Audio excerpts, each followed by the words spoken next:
Christmas, invented on December 25th in year 0, I guess, when baby Jesus used his massive baby cranium to decimate his mother's still intact hymen. It's that time where miracles occur, virgins give birth, your family all likes each other, those who spend 8 months of the year hoeing out settle down for the remaining 4. Yes, you know what that means, boys. It's real Michael Bublé hours, bitch. Along with George Michael, Mariah Carey, DMX, it's time for all your favorite Christmas artists to get their shine. They provide the perfect ambiance for all your favorite Christmas traditions. Decorating a tree, putting up lights in 40km/h winds, building a gingerbread house, giving up on building a gingerbread house, chestnuts, backshots, cheek clapping, all your favorite porn tags. But have you ever stopped and wondered where these traditions come from? Have you ever delved deep into the history of Christmas?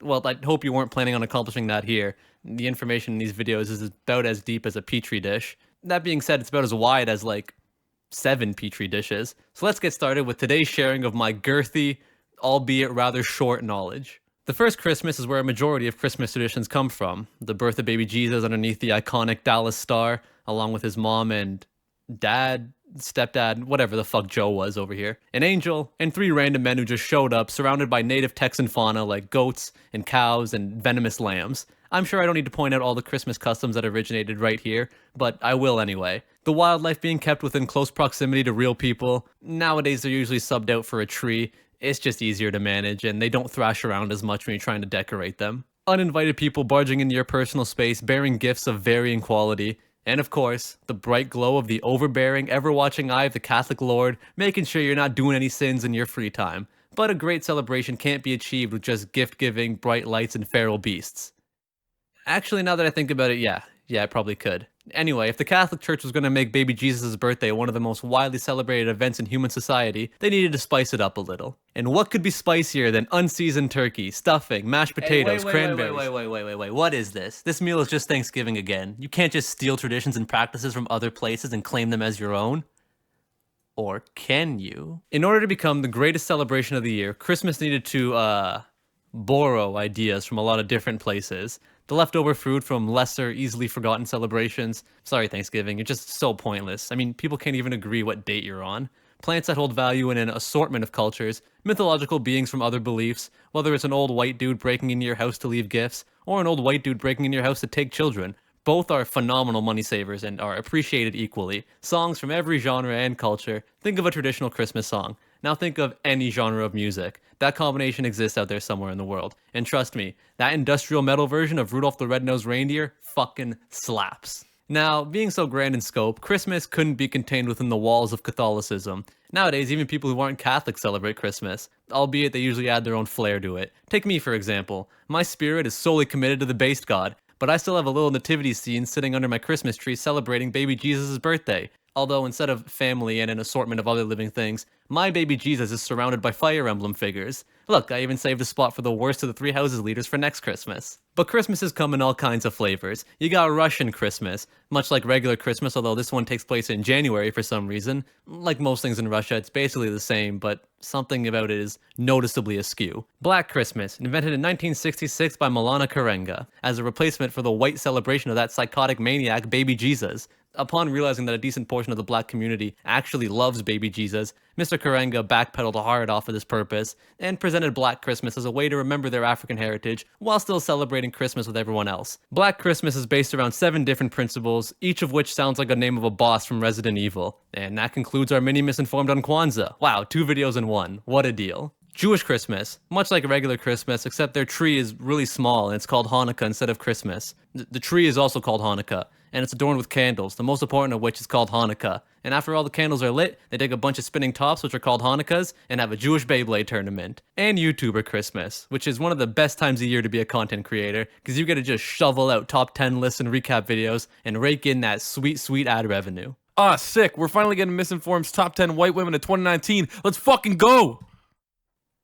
Now, if you're anything like me, you'll agree that the worst Christmas tradition is the part where you have to go out and buy gifts, because spending money feels like trading away a portion of your life essence for something that will be forgotten about within a month. Here's something that actually, for real, happened to me for real. Wow, I'm a storytime channel. It finally happened. I was about to make my biggest Christmas purchase of the year, getting a gift for the most important person in my life. Me. I was finna get myself a Kwanba Obsidian. Finally, I'd be able to play Tekken at a high level. Everyone knows that Tekken is so well balanced that tournaments come down to who has the best controller. The Obsidian was on sale for about $220 when I saw it, which falls snugly into the budget of a broke YouTuber such as myself. One problem though, couldn't find my credit card. For an entire week I searched my house. Eventually it was returned to me by Canada Post. Apparently I'd been exposed to a dangerous mixture of drunk and horny, and in the midst of that tried to mail my credit card as a form of payment for an OnlyFans subscription.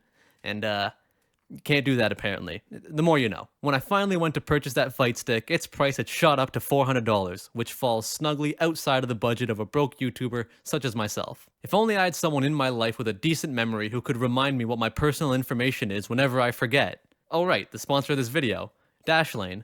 Wow, that's convenient. How often does this happen to you? You go to log on to Facebook, and damn it, it's asking all these questions again. First name? Shit man, I don't know. Hold on 1 second.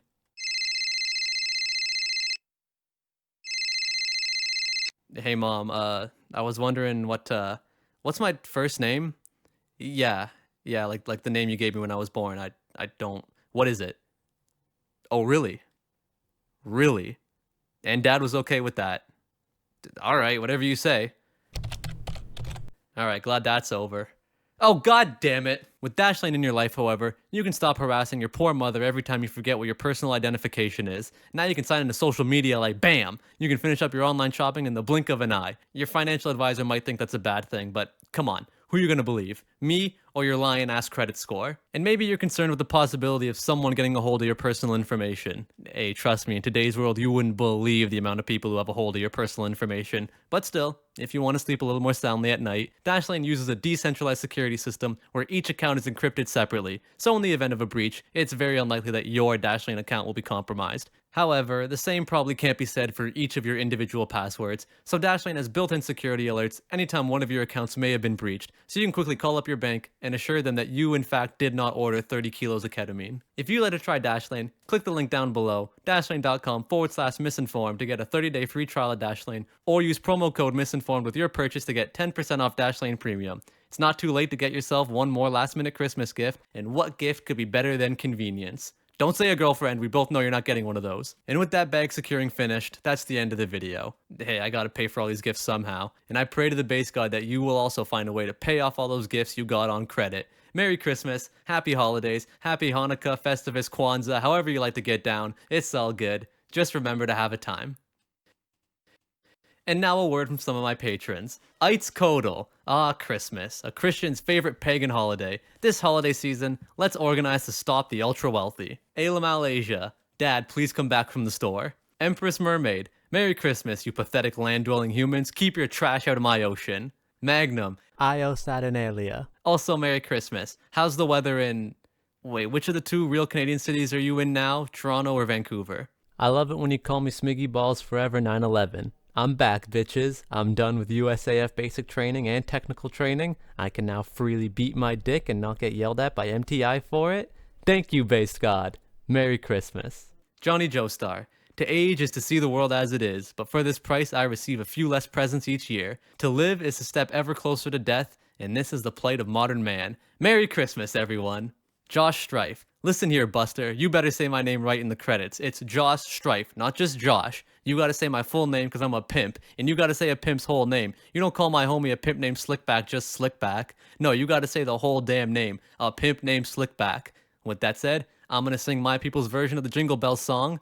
走れソリよ風のように月見原をパドルパドル Kilogallon. I hope everyone has a very Merry Christmas and a Happy New Year. Lord Huguenot. Here at McPeepants Foundation, many Christmas elves die or get injured every year from factory and mine-related accidents. This is because Santa and his shit-eating grin and fat ass never bothered with forming a union among the Christmas elves, because he's too busy rubbing his stockings with all the profit he obtained from Amazon stocks and being Santa Claus. You can forget about Rudolph the Red-Nosed Reindeer or Grinch doing anything about it. Those assholes are neoliberal pee-pee-poo-poo. This is a daily reminder to always have a union. This message was sponsored by the McPeepants Foundation. Thank you, base spider god. Kurami-san. The time-honored Newfie holiday tradition of getting the buys together, dressing up in your nan's old clothes, and raiding your neighbor's fridge while they try to figure out who you are.